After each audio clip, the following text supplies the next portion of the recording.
Olá, tudo bem? Hoje vamos falar um pouco da diferença entre os sprinklers ESFR K34 e K28 para tetos de 16,70 metros. Vamos lá? Eu me chamo João Carlos, sou diretor da IP da Protectotec e hoje vamos falar um pouquinho de K34 e K28 para tetos de 16,70.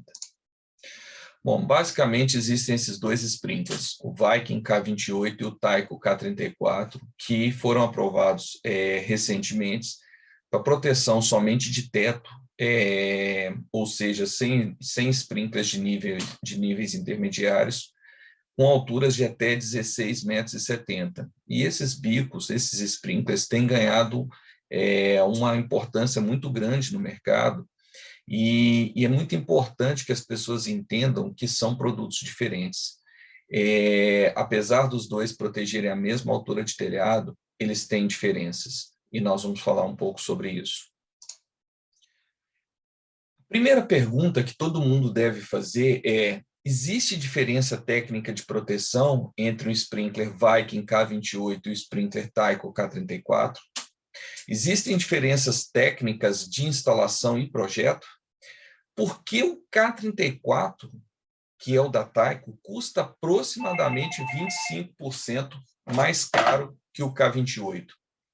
A Protectotec e a IP tem alguma preferência? Bom, começando pelo datasheet 89 da FM, tá? Quando a gente pega esse datasheet, a gente vai na tabela 17B, que traz os critérios de proteção desses para tetos de até 16,70 metros, né, ou 16,80 metros, um arredondamento aí. Então, eu ressaltei nessa tabela algumas informações. O que se encontra em amarelo é que é válido para os dois sprinklers, é válido tanto para o K28 quanto para o K34. Já o que está em vermelho é o que difere um do outro. Então, se nós repararmos, o que está em vermelho e o que está em verde, desculpa, é o que difere um do outro. O que está em vermelho é o do K28 e o que está em verde é o K34. Nós vamos falar na sequência essas diferenças, tá? Bom, começando pela primeira pergunta que eu havia colocado. Existe diferença de proteção entre o Viking K28 e o Tyco K34? Existe. A diferença de proteção está na largura do corredor.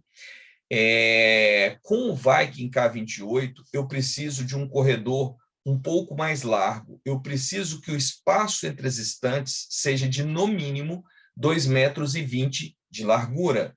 Enquanto que no Tyco K34, esse corredor ele pode ser de até 1,80 metro. João, isso faz diferença? Depende. Numa estocagem convencional, ou seja, com ruas de entre 2,80 metros a 3,10 metros de largura para operações convencionais de empilhadeira, isso não vai fazer a menor diferença. Porém, principalmente agora, depois da pandemia, a gente tem uma demanda muito grande de galpões para e-commerce. E e-commerce é muito comum trabalharmos com corredores mais estreitos. E esses corredores mais estreitos têm um motivo. Na verdade, dois motivos. O primeiro motivo é o fato de que um e-commerce trabalha com a quantidade de produtos diferentes vendida num modelo e-commerce é muito maior do que numa loja física. Uma loja física dificilmente tem mais de 1.000 produtos diferentes, tá? Um supermercado talvez chegue aí a 10, 12 mil produtos diferentes. Agora, quando a gente fala do e-commerce, a gente pode estar falando de 200 a 300 mil produtos diferentes. Como eu tenho uma quantidade muito grande de produtos diferentes, eu muitas vezes não tenho ruas inteiras ou torres inteiras de um determinado tipo de produto. É muito comum eu ter, por exemplo, um pallet apenas de um determinado produto. Então, a operação de picking, que é a de selecionar os materiais para despacho para o meu cliente, elas muitas vezes ocorrem dentro do próprio porta-pallet, ou seja, eu não tiro a mercadoria do porta-pallet e coloco no chão para desmembrar essa mercadoria. Eu subo com a empilhadeira até na mercadoria. Observe essa foto da esquerda. O operador ele está na empilhadeira. Ele sobe junto com a empilhadeira e lá em cima ele faz a operação de picking. Ele seleciona o produto que ele precisa, ele tira o produto, a quantidade de produto que ele precisa e desce com a plataforma. Aqui tem um detalhe interessante. Primeiro, se eu reduzo a largura do corredor, eu, numa mesma área, consigo ter mais mercadoria. Eu ganho posições pallets, tá? Posições pallets para produtos. Então, se eu vou aumentar a capacidade do meu depósito. E a segunda coisa, por que esses corredores não são muito largos? Porque esse operador, quando ele entra para fazer essa operação, ele tem que acessar os dois lados do corredor. Então, a empilhadeira, que é padronizada, tá, para esse tipo de operação, ela exige um corredor de 1,80 m. Então, essa empilhadeira, ela é dimensionada para esse corredor, de forma que o operador consegue pegar tanto o produto na esquerda quanto o produto na direita. Esse tipo de operação é conhecida, né, como very narrow aisle, que é o corredor estreito, tá? O corredor muito estreito.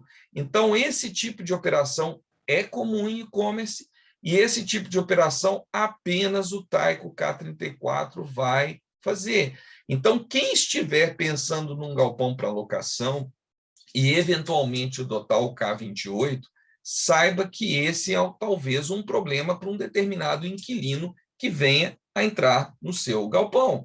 Agora, é uma operação convencional, com ruas convencionais de 2,80 m, 3 metros de largura, não vai haver diferença de proteção entre ambos.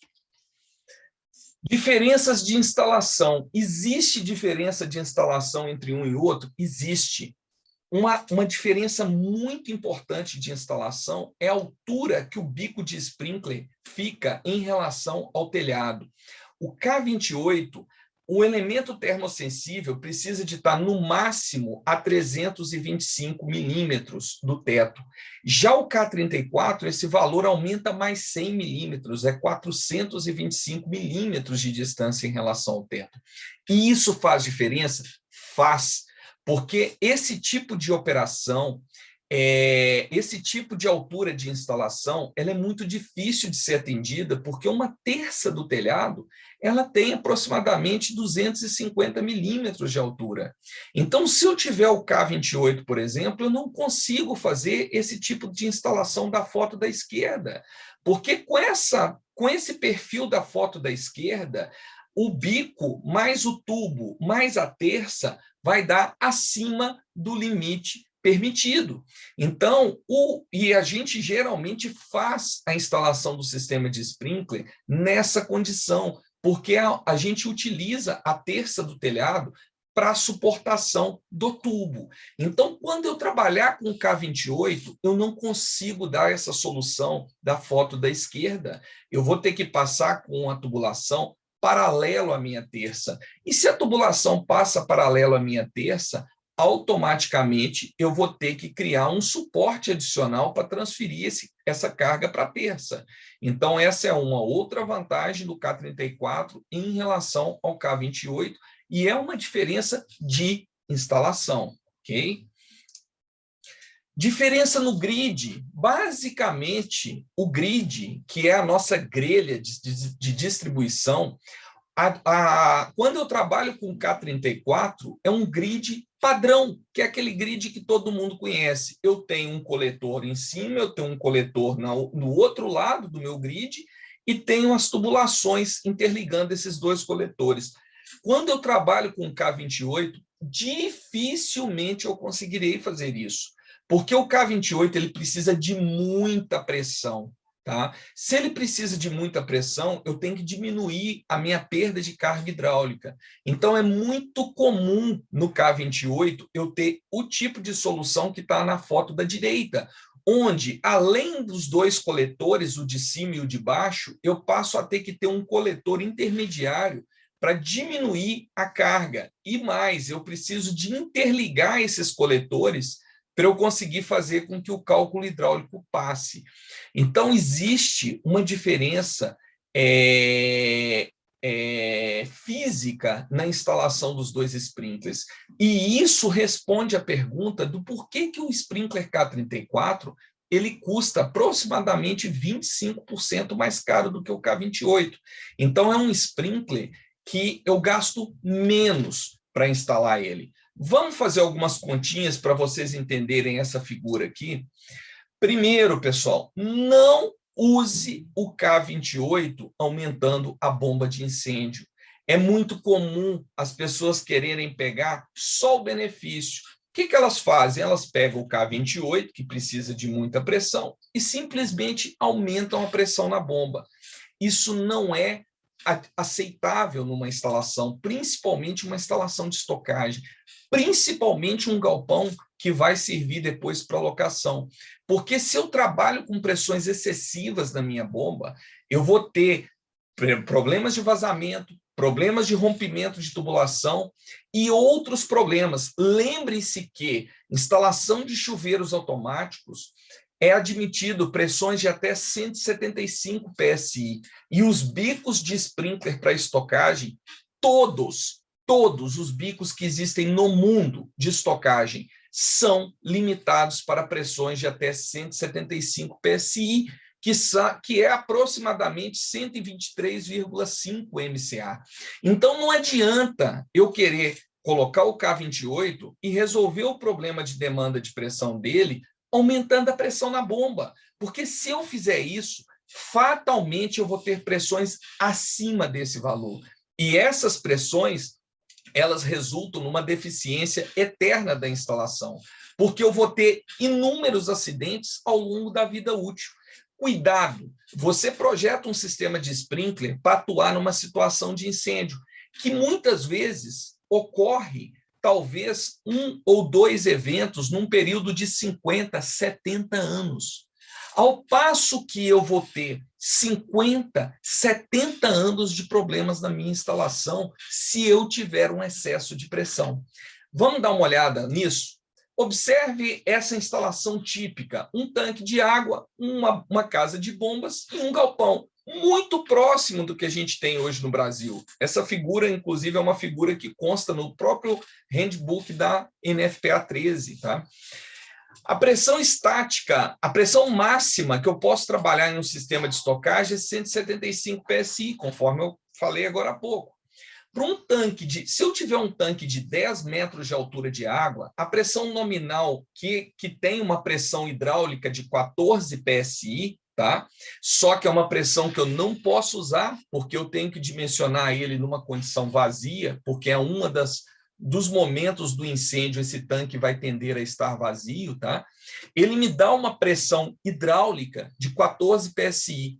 A pressão máxima admitida para a bomba, numa situação como essa, é de 155 PSI, visto que na vazão zero eu vou ter uma pressão de 160, aproximadamente, se a bomba trabalha 2.500 galões a 155 PSI, provavelmente no shutoff, na vazão zero, essa pressão é de aproximadamente 161 PSI. Mais os 14 PSI da coluna de água do tanque, eu cheguei no meu 175. Então, ou seja, não consigo ter uma bomba com mais do que 155. Considerando uma folga hidráulica de pelo menos uns 6 metros de coluna d'água, para problemas durante a instalação, uma conexão que tem que se instalar mais, um ajuste ou outro, tá? A pressão máxima que eu vou conseguir trabalhar nesse sistema vai ser de aproximadamente 103 MCA. Isso é a pressão máxima que eu consigo fazer com a minha fonte de abastecimento de água. Quando eu faço isso, então vamos lá, pessoal, vamos fazer uma análise. Ambos os sprinklers, K28 e K34, demandam a mesma quantidade de água. Eles trabalham com vazões de aproximadamente 935 litros por minuto. A vazão no ramal desfavorável vai ser por volta de 1.445, que é 1,5 a vazão no bico mais desfavorável, com algum equilíbrio hidráulico, tá? A vazão na subgeral vai ser de aproximadamente 4.335, lembrando que essa vazão é variável, porque eu estou alimentando de uma subgeral na outra. A vazão na base da VGA vai ser por volta de 8.670 litros por minuto, que são 9 bicos de sprinkler em funcionamento, tá? Com 935 litros por minuto e mais ou menos uns 3% de equilíbrio hidráulico aí nessa conta, tá? A vazão na bomba vai ser a vazão na base da VGA mais a vazão de mangueiras, que é em torno de 950 litros por minuto. Se a gente pegar essas vazões e analisar qual é a perda de carga unitária em relação aos tubos, a gente tem, para um ramal de 3 polegadas, por volta de 0,28 MCA por metro. Para um ramal, para uma subgeral de 6, por volta de 0,08 MCA por metro. Para uma VGA de 8, por volta de 0,08 também. E para uma rede externa de 10 polegadas, vamos ter por volta de 0,03 MCA. Bom, vamos falar agora de pressões. Ambos os sprinklers estão instalados a 16,70 metros em relação ao piso do galpão e geralmente 18 metros em relação ao piso da casa de bombas, visto que os galpões têm uma doca de geralmente 1,30 m. Então, a gente tem que lembrar que nós precisamos alimentar um bico de sprinkler que está a 18 metros de altura. Tá? A pressão mínima de funcionamento do K28 é de 56 MCA, que são 5,5 bar, que está naquela tabela da FM que a gente acabou de ver. Tá?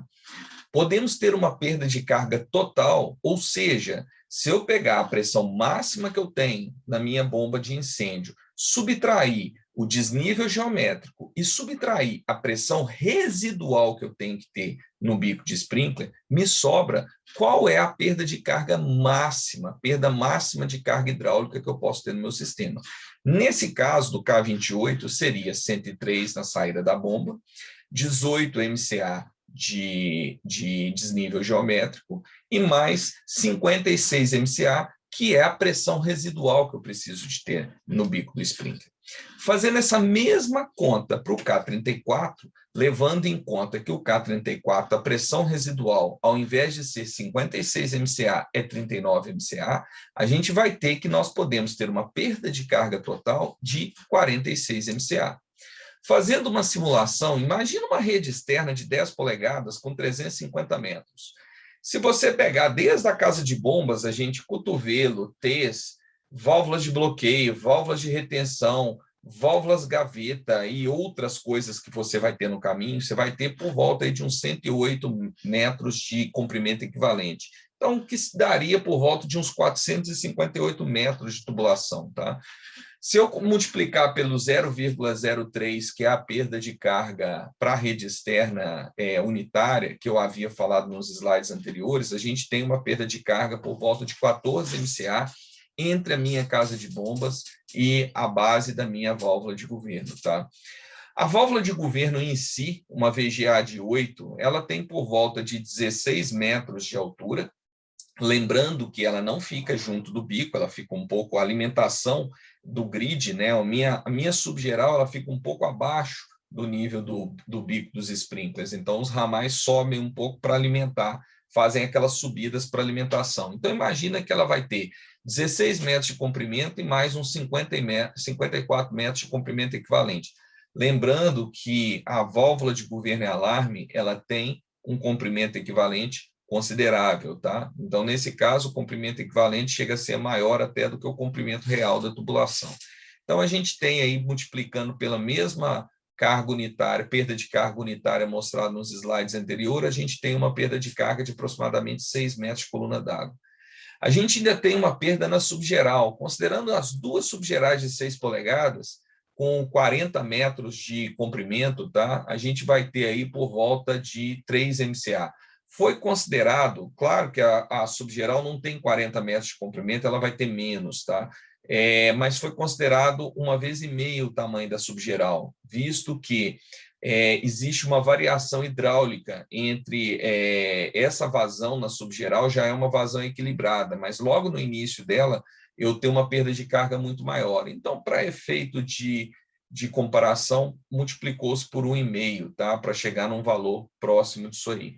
Então, a perda máxima que me sobra para os ramais no K28 seria os 29 que eu poderia ter total de perda de carga, menos os 14 na rede externa, menos os 6 da VGA, menos os 3 da subgeral. Logo, me sobra apenas 6 metros de 6 MCA para perder nos ramais.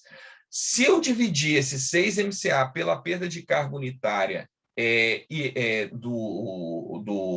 do grid, eu vou saber qual que é o comprimento máximo que eu chego até a minha área de cálculo, onde os bicos vão estar funcionando. Geralmente, no grid, essa área de cálculo ela é centralizada. Então, para a gente saber o comprimento máximo dos ramais, basta a gente multiplicar por 2 o resultado. Então, seria 6 dividido por 0,28 vezes 2, 43 metros. Ou seja, o meu grid, com o K28, ele consegue ter uma profundidade de até 43 metros. Fazendo essa mesma conta para o K34, a gente tem qual é a pressão residual no K34, ou melhor, desculpa, qual é a pressão, a perda de carga máxima que eu posso ter no K34? 46 MCA. Se eu vou perder 14 na rede externa, 6 na VGA e 3 na subgeral, me sobra 23 MCA para perder nos ramais. Fazendo a mesma conta anterior, eu vou chegar que o comprimento máximo do grid no K34 chega até 164 metros. Ou seja, um grid com K34, ele pode ser quase 4 vezes mais comprido que o mesmo grid com o K28. É essa diferença que eu mostrei para vocês agora há pouco. Enquanto o K34 é um grid comprido, o K28, eu preciso de seccionar meu grid e fazer alimentações com 6 polegadas, fechando ele para eu conseguir ter um equilíbrio hidráulico. Esses são os contatos da Protectotec, esses são os contatos da IP. Eu agradeço a atenção de vocês aí com essa apresentação e respondendo uma pergunta que eu não falei no início, mas eu prometi que eu responderia. Qual é o sprinkler que a Protectotec e a IP preferem? A gente não tem preferência por sprinkler. Nós aceitamos trabalhar tanto com o K28 quanto com o K34. Porém, não abrimos mão da técnica e entendemos que cada sprinkler tem uma característica e eles têm que ser estudados dentro de todas as variáveis para melhor escolha. Lembre-se, nem tudo que reluz é ouro. A diferença de preço entre o K28 e o K34 tem uma razão, e vocês descobriram hoje qual é a razão. Ela tem uma razão de projeto, porque eu preciso de um corredor maior no K28. Ela tem uma razão de instalação. O K28, eu não vou conseguir passar com sprinkler perpendicular à terça, então eu vou gastar mais com suportação.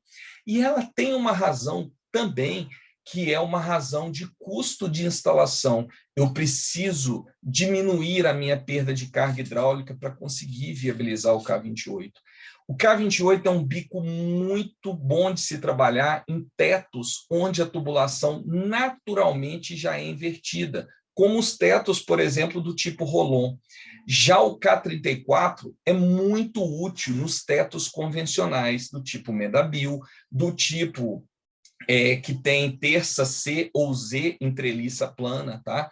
Então, os dois sprinklers, eles são úteis, eles são bons de trabalhar, porém, eles têm diferenças técnicas que têm que ser entendidas para melhor escolha. Muito obrigado pela atenção e em breve teremos mais vídeos.